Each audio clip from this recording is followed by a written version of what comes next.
But it does bring me to my final point with this show, and that is, why does another female character look more like an adult than Lola? Which brings us to the character Tina Russo, who would later be Daffy's soon-to-be girlfriend in the show. She first appeared in the episode Double Date, where Daffy is trying to make business cards for his latest scam, a parody of a Kinko's where Tina works at, like Shia LaBeouf's character in the 2008 thriller Eagle Eye. Soon afterwards, Daffy uses the cards to get the free meal at a local restaurant, and ends up finding out it only works if it's a couple. Daffy tries to hilariously convince Bugs to go on a date with him, of course like Bachelor Bros, to get the free meal.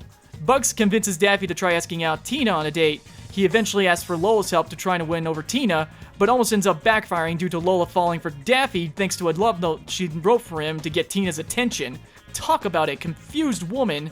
Eventually, Daffy is able to convince Tina to go on a date with him, while Bugs has to suffer dealing with Lola's obsessive behavior trying to ruin Daffy's date. Okay, if this is not another example of why Lola in the show is not likable by any means, then clearly you're not familiar with her original version in Space Jam, let alone even watch the film.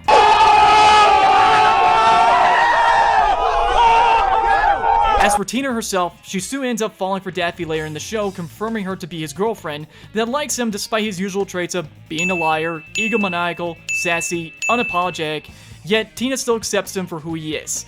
Now, if that's not the true definition of true love, then there's clearly no hope for humanity when the SJWs are running the show.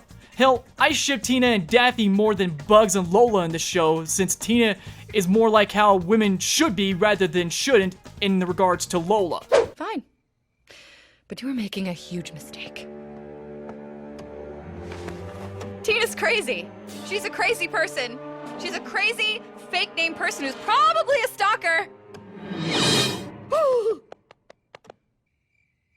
I'm just gonna leave this ladder here for later.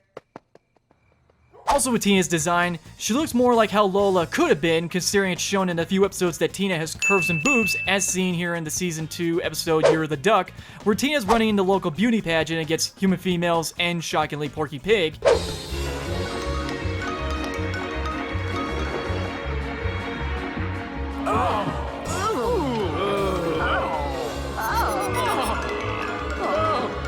Tina's personality is mostly described as tough, street smart, rebellious, feisty, and tomboy girlfriend. Sounds like someone else we already know of? Coincidence? I think not! As you all can clearly see in these screenshots, Tina looks more like an adult character should look compared to what they designed Lola, which to be honest looks like a teenager. To have the studio try to justify the first redesign of Lola because her original version was too sexualized is a bullshit excuse, considering they gave Tina about the same look they could have given Lola, and I believe intentionally. Possibly because the studio didn't want any more lewd and crude fan art of her around the internet, but if they think so stupidly that was going to stop the perverts out there from not being able to do it, it won't. So in other words, the producer and studio's reasons for Lola's redesign in the show was totally pointless and sexist at the same time. Despite what CBR says about Lola in the show being the bestest ever, Tina, including Petrilla, who's Porky's girlfriend, yes, Porky had a girlfriend, deal with it, were much more likable than Lola, and that is a fact. In closing, we were all clueless and ignorant to think this crap would stay within the show and not be their so-called standard for how Lola should look in other Looney Tunes projects. Yet we only have ourselves to blame for not taking the matter more seriously in order to prevent what previously just happened. Hell, Speedy Gonzales and Pepe Le Pew were treated better in this show, giving them more personality and likability than now.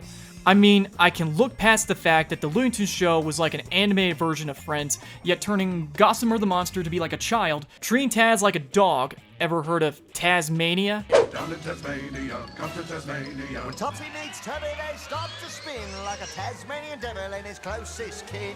Down in Tasmania, come to Tasmania. Mom's alive, why her dad's no bump on a log. Molly's all fired up, or Jake plays with a dog. Down in Tasmania, come to Tasmania. And silly saw-inspired moments along with CGI Wile E. Coyote shorts.